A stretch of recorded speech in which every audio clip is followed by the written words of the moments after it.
इस time India का सबसे पॉपुलर और फेवरेट लीडर जो है ना वो मोदी है।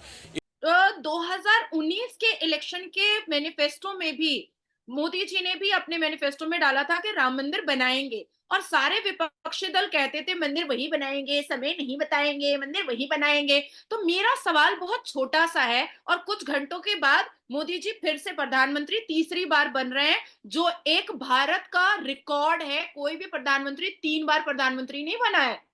अब पीएम मोदी से कई पाकिस्तान में कई लोगों को जाहिर है प्रॉब्लम भी है। बहुत से लोगों का ये भी कहना है कि पीएम मोदी ना आए एज अ प्राइम मिनिस्टर, उनके बजाय कोई भी दूसरी पार्टी का लीडर आ जाए तो शायद पाकिस्तान के साथ टर्म्स ठीक हों। उसकी कई वजहें जो है वो कई रीजंस जो हैं वो मौजूद। बात करें इंडिया की तो वो जैसा भी है मोदी, हमारे पैरामीटर्स उसके लिए जैसे भी हों, लेकिन उसने इंडिया को डिलीवर किया हुआ है। इंडिया का वो एक डिफरेंट पैरामीटर में किसी एक जगह से उठा के किसी दूसरी जगह पे लेके गया हुआ है, तो इंडिया वाले उसको सपोर्ट करेंगे डेफिनेटली। पार्टियां एकजुट हुई हैं राहुल बाबा के साथ, और उन्होंने एक निर्णय नहीं लिया प्रधानमंत्री का।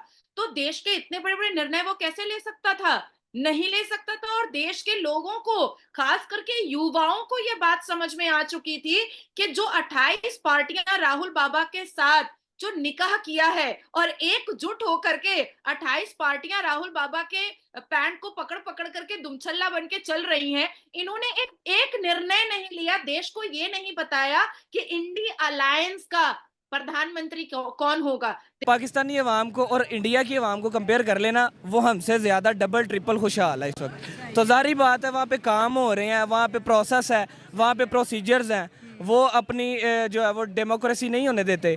उसके अलावा उनकी मौशियत बड़ी स्ट्रॉन्ग है, डेमोक्रेसी खत्म नहीं होने देते। बिल्कुल इसी तरह, बिल्कुल। अब एक मिडिल क्लास लड़के से हिसाब लगा लें, अब इधर जो एक बाइक की कीमत है ना, इधर की बाइक की कीमत में वहाँ पे आपको गाड़ी मिल जाएगी। मेरे पास आल्टो है, यहाँ पे 30 लाख रुपए की ये गाड़ी है, वहाँ पे 30 लाख रुपए की आपको BMW मिल जाती है। प्राइम मिनिस्टर मोदी एक बार फिर जो है वो इलेक्शन के बाद जो है प्राइम मिनिस्टर बनते हैं तो हो सकता है कि वो पाकिस्तान के साथ एक बार फिर बात करने की कोशिश करें, पाकिस्तान को एक बार फिर मौका दें, और उसमें यकीनन नवाज शरीफ साहब जो हैं वो मेन रोल प्ले कर सकते हैं, क्योंकि उन्होंने अभी रिसेंटली आपने सुना ही होगा कि 1999 में जो पीस एग्रीमेंट था उसकी वायलेशन जो पाकिस्तान की तरफ से की गई थी उसके ऊपर भी उन्होंने बात की, और उन्होंने कहा पाकिस्तान ने गलत किया है। तो अगर पाकिस्तान थोड़ा थोड़ा ही करके लेकिन अपनी गलतियों को मान रहा है तो यकीनन उसमें कहीं ना कहीं ये बात छुपी है कि हम भारत से दोस्ती करना चाहते हैं। अगर दोस्ती नहीं तो बहरहाल हम ट्रेड करना चाहते हैं। इस हवाले से आप करेंगे। नादिया जी, मुझे ये बताइएगा, कोई ऐसा एरिया, मतलब देखें ये भी एक सवाल बनता है, कोई ऐसा एरिया जहां पे मुस्लिम मेजोरिटी हो और वहां से बीजेपी ने सीट विन की हो, अगर कोई ऐसा एरिया है तो बताइएगा।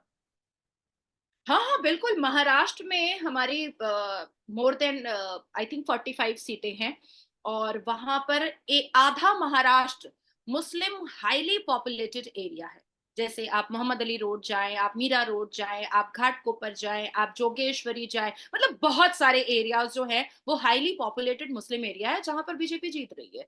अब पश्चिम बंगाल में आ जाते हैं। पश्चिम बंगाल में घुसपैठिया ही जो है वो आई थिंक 16% घुसपैठियां हैं, जो बांग्लादेशी, पाकिस्तानी, पिशावरी जो यहाँ पर घुस के बैठे हैं, और रोहिंग्या, तो वो भी फेक आईडी वाले हैं। और उसके बाद फिर 28% मुसलमानों की मेजोरिटी पश्चिम बंगाल में। पर यहाँ पर भी हम 42 में से आई थिंक 22 से 25 सीटें जीत रहे हैं। ठीक हो उसके गया। बाद उत्तर प्रदेश आते हैं। उत्तर प्रदेश में भी आई थिंक 22% जो है, if I am not wrong, 22% से ज्यादा मुस्लिम वोटर्स है, और वहां पर आई थिंक। दोस्तों, भारत में लोकसभा चुनाव के लिए आज नतीजों का दिन है। इसकी गूंज पाकिस्तान में भी सुनाई दे रही है। तमाम एग्जिट पोल में बीजेपी की बम्पर जीत का अनुमान लगाया है, जिस पर चर्चा करते हुए पाकिस्तान के पूर्व विदेश सचिव एजाज चौधरी ने एक इंटरव्यू में कहा है कि अगर बीजेपी को प्रचंड बहुमत मिलते हैं और नरेंद्र मोदी तीसरी बार सरकार बनते हैं तो भारत को पूरी ताकत से हिंदू राष्ट्र बनाने की कोशिश करेंगे। उन्होंने कहा कि 2/3 बहुमत मिलने के बाद पीएम मोदी को संविधान संशोधन की ताकत मिल जाएगी। पाकिस्तान के पूर्व नौकरशाह ने जियो न्यूज को दिए एक इंटरव्यू के दौरान कहा कि भाजपा जो कहती है वह करती है। उनका इशारा बीजेपी के घोषणा पत्र और बड़े नेताओं के बयान की तरफ है। उन्होंने इस दौरान कश्मीर से अनुच्छेद 370 हटाने की ऐतिहासिक घटना का उदाहरण दिया। एजाज चौधरी ने कहा, हमने तो अभी तक यही देखा है कि मोदी साहब अपने चुनावी भाषणों में जो कहते हैं उसे प्राथमिकता से पूरा करते हैं। 2019 के चुनाव में उन्होंने कश्मीर से अनुच्छेद 370 हटाने का वादा किया था। सत्ता में आने के तुरंत बाद उन्होंने इसे पूरा कर दिया था। मुझे लगता है कि इस बार उनकी सबसे बड़ी प्राथमिकता भारत को हिंदू राष्ट्र बनाने की होगी। उन्होंने दावा किया कि बीजेपी और पीएम मोदी की टीम ने इसकी तैयारी पहले ही शुरू कर दी है। पाकिस्तान का जिक्र करते हुए चौधरी ने कहा कि इसमें कोई ऐतराज नहीं होना चाहिए। उन्होंने कहा, भारत में अगर हिंदू सबसे अधिक है तो हिंदू राष्ट्र होना चाहिए, हमें कोई फर्क नहीं पड़ता है, लेकिन उन्हें भारत में रहने वाले मुसलमानों और दूसरे धर्मों के लोगों को परेशान नहीं करना चाहिए। वहाँ ऐसा हो रहा है, हिंदू राष्ट्र बनने के बाद मुसलमानों के लिए और परेशानी खड़ी हो जाएगी के लिए, और इस मसले को कोई भी ख़त्म नहीं कर सकता था। इवन के कांग्रेस ने तो लोगों के दिल में इतना खौफ पैदा कर दिया था कि आर्टिकल 370 अगर ख़त्म कर दिया जाएगा तो कोई तिरंगा नहीं उठा सकता, किसी को अपनी मजहबी आज़ादी नहीं होगी। लेकिन मोदी जी के आने की वजह से, मोदी जी के इस स्टेप की वजह से ना सिर्फ उन्होंने 370 को ख़त्म किया, इवन के उन्होंने लोगों को वो बिलीव दिलवाया कि कश्मीर तरक्की भी किया। कश्मीर लाल चौक के वहां से जो रेवेन्यू आ रहा है उसको अगर गूगल पे सर्च करके डेटा निकाला जाए तो वो अकेला एक स्टेट को चला देगा। उसके बाद मैं आपको बताना चाहूंगी कि अभी मात्र 3 दिन पहले इंडिया सेंट्रल बैंक ने ब्रिटेन से 100 टन सोना अपना वापस मंगवा लिया है। हाँ, ये क्योंकि खबर देश मैंने की देखी संपत्ति थी। है, देश की संपत्ति है, देश में रहेगी।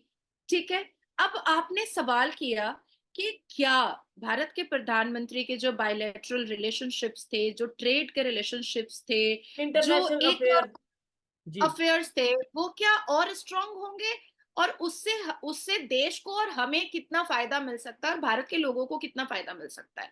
देखिए, मोदी जी बिल्कुल सेट है, आने वाले 3rd टर्म में वो बिल्कुल सेट है एक ग्लोबल लीडर बनने के लिए।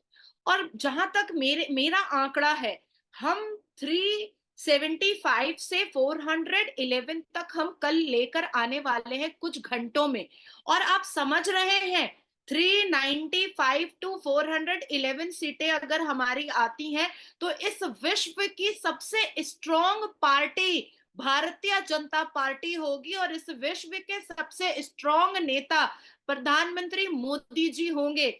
आपको मैं फिर से अभी 4 दिन पहले का एक न्यूज बताती हूँ जो मेरे चैनल पर नहीं चला है, जो इंटरनेशनल चैनल पर चला है, कि जितने भी कंट्रीज हैं वो कंट्रीज हमारे जैसे फेयर इलेक्शन करवाना चाहती है और हमारे जैसे फेयर इलेक्शन का मंत्र लेना चाहती है।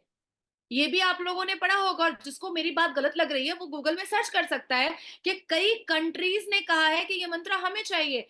आईमैक कॉरिडोर हमारे डोर पर खड़ा है और वो नॉक कर रहा है, और जब उसको इम्प्लीमेंट किया जाएगा, उसके प्रोसेस चलेंगे, तो भारत इस विश्व की सबसे स्ट्रॉन्ग और सबसे ताकतवर देश हो जाएगा।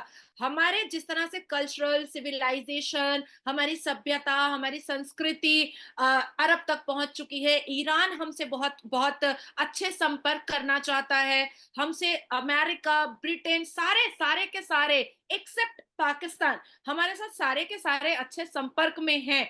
मैं आपको दावे से कह रही हूं कि आने वाले 2026 में आप मुझसे बात करेंगे कि नाजिया जी, हमने तो 3rd पोजीशन पर बोला था इकोनॉमी का, ये तो 2nd पोजीशन